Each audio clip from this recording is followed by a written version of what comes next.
Bonjour et bienvenue à Lumière de la Parole, ici Dominique Lerouzès, prêtre de l'Église catholique de Québec. Je suis heureux de vous accueillir aujourd'hui, en ce 5 juin, fête de la Pentecôte. Ah, la Pentecôte, que j'aime la Pentecôte, parce que c'est le jour où l'Esprit de Dieu vient en nous, où est-ce que tous les renouveaux, toutes les secondes chances sont possibles.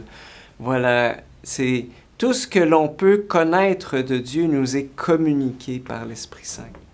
Alors, bien, pour connaître ce que Dieu attend de nous, eh bien, mettons-nous à l'écoute de l'Évangile de Jésus-Christ selon Saint Jean. En ce temps-là, Jésus dit à ses disciples, « Si vous m'aimez, vous garderez mes commandements. Moi, je prierai le Père, il vous donnera un autre défenseur qui sera pour toujours avec vous.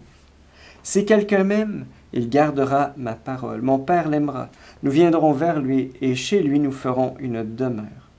Celui qui ne m'aime pas ne garde pas mes paroles. Or, la parole que vous entendez n'est pas de moi, elle est du Père qui m'a envoyé. Je vous parle ainsi tant que je demeure avec vous, mais le défenseur, l'Esprit Saint que le Père enverra en mon nom, lui vous enseignera tout et il vous fera souvenir de tout ce que je vous ai dit. » Acclamons la parole de Dieu. Louange à toi, Seigneur Jésus. Jésus nous promet un défenseur, mais la question est, est-ce qu'on en a besoin? Est-ce qu'on a besoin d'un défenseur? Un défenseur, c'est beau, mais pourquoi faire?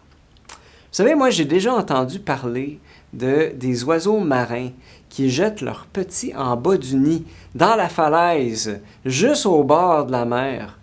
Au début, quand les oiseaux sont petits et immatures, alors il est tout à fait normal que les parents vont à la pêche, pêcher du poisson dans la mer, les ramènent dans le nid. Alors, dès lors, les oisillons font la belle vie, un petit peu comme des adolescents, nourriture gratuite et livrée à la maison, logement gratuit, conditions de vie confortables et sécuritaires. Bref, les oisillons ont tout cuit dans le bec et ils n'ont qu'à ouvrir la bouche. Évidemment, s'ils ne sont pas en train de jouer à des jeux vidéo.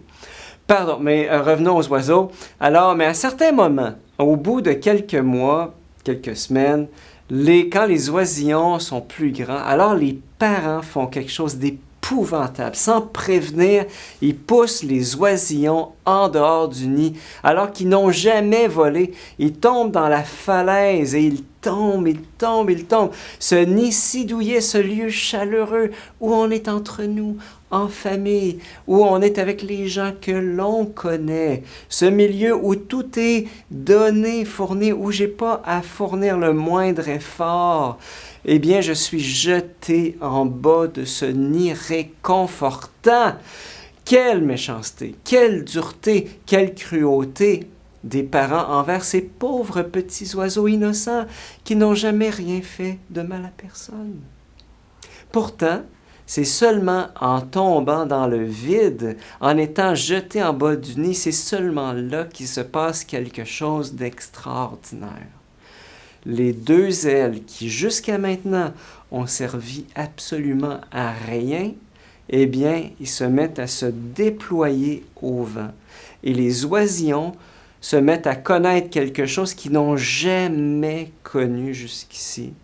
Ils se mettent à voler, à s'élever très haut dans le ciel, bien plus haut que le nid, et ils se mettent à connaître quelque chose que l'on appelle la liberté. Les oisillons se mettent à voler. Que fait l'Esprit Saint à la Pentecôte? Plusieurs choses. D'abord, il s'attaque à notre plus grand bourreau, c'est-à-dire la peur. La peur. Nous avons un défenseur parce que nous avons peur. Nous avons peur de quoi? Je reviendrai.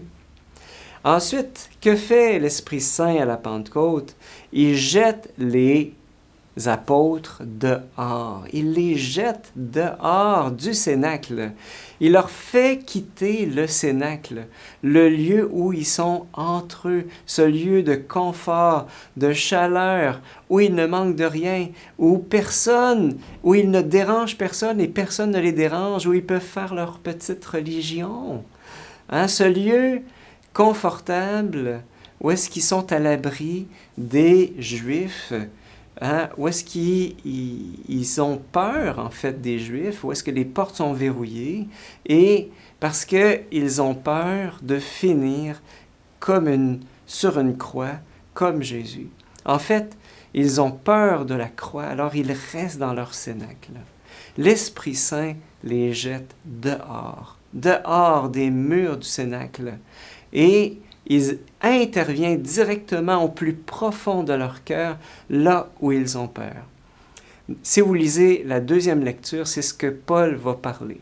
Vous n'avez pas reçu un esprit qui fait de vous des esclaves et qui vous ramène à la peur. Vous avez reçu un esprit qui fait de vous des fils et des filles. Et la question c'est, sommes-nous esclaves de la peur? Puis, il n'y a pas de honte à l'avouer parce que je crois qu'on fait tous de l'anxiété à un moment donné ou à un autre. Mais est-ce qu'on réclame cette force de l'Esprit Saint? C'est pour ça qu'on a besoin d'un défenseur. Quand Paul parle de ceux qui vivent sous l'emprise de la chair, de qui il parle? Il parle en fait de tous ceux et celles qui vivent une vie qui sont centrés sur eux-mêmes, hein, et qui vivent finalement dans la peur de perdre tout ce qu'ils ont et qui sont incapables de partager, d'aller vers les autres et de se donner par amour. Vivre dans la chair, au fond, on peut entendre vivre dans l'égoïsme finalement. Et Paul continue, il dit, vous avez reçu un esprit qui fait de vous des fils, des filles. Et c'est en lui que nous crions « Abba, Père ». Voilà. Abba, que je rappelle, ça veut dire, c'est plus que papa, c'est petit papa d'amour. C'est comme parler à Dieu en disant « Petit papa d'amour », c'est une proximité incroyable avec Dieu. Hein? C'est ça que l'Esprit Saint vient nous révéler. Dieu n'est pas ce lointain juge qui nous condamne. C'est un Père tendre qui nous prend dans ses bras. Et nous avons été rachetés par Dieu, par le Père. Nous avons été adoptés par Dieu, le Père, rachetés par le Christ, par son sang, et ressuscités avec lui. Et nous sommes sanctifiés par l'Esprit Saint. Alors, nous ne sommes pas faits, en fait, pour vivre dans la peur. Dans un nid, nous sommes faits pour voler très haut dans le ciel et être libres. Actuellement, l'Église, eh bien, en Église, nous vivons dans un nid. Nous vivons confortables, au chaud, dans les murs de nos églises. Les portes sont fermées et on est un petit peu comme des apôtres. Hein? Personne ne nous dérange, puis on ne dérange personne. Mais qu'est-ce qu'on entend dans la première lecture? Soudain, un bruit survint du ciel, comme un violent coup de vent, et la maison où ils étaient en fut remplie. Alors leur apparurent des langues qu'on aurait dites de feu, et qui se partageaient, et s'en posa une sur chacun, hein, sur toi et sur moi. Et tous, sans exception, furent remplis de l'Esprit Saint. Et se mirent à parler en d'autres langues. Et ça, parler en d'autres langues, c'est la capacité d'aller vers les autres, vers ceux qui sont différents de nous, hein, pour aller à leur rencontre et, à travers des gestes et des paroles, leur exprimer le salut. Voilà. C'est tellement fort. Alors aujourd'hui, mettons-nous en prière, ouvrons nos cœurs, fermons nos yeux, ouvrons nos cœurs, et ensemble disons, Esprit Saint, viens, Esprit Saint, en nos cœurs, et répands du haut du ciel un rayon de ta lumière. Viens en nous, Père des pauvres, viens, dispensateur des dons, viens, lumière de nos cœurs, viens, consolateur souverain, hôte très doux de nos âmes, adoucissante fraîcheur. Dans le labeur, le repos, la fièvre, la fraîcheur, dans les pleure le réconfort. Ô lumière bienheureuse, viens remplir jusqu'à l'intime le cœur de tous tes fidèles. Viens, Esprit Saint.